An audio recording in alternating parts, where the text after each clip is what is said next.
বস, হ্যাঁ কি বলো? ম্যাডাম যে এই গাড়ির দা মোটা এক মহিলার গন্ধ পাইছে, ঘটনা কিন্তু সত্যি। মানে কি?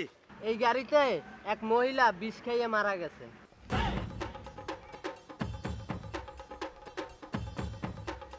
সর্বনাশ, এই কথা তুমি আমাকে আগে বলনি কেন? আপনি যে সময় গাড়ি বেচা কেনার দলিলে সাইন করছেন, এই সময় মালিক আমারে কইছে। ও, কি খেলেন না কেন? হ্যাঁ? না ঠেললে গাড়ি চলবে? ও,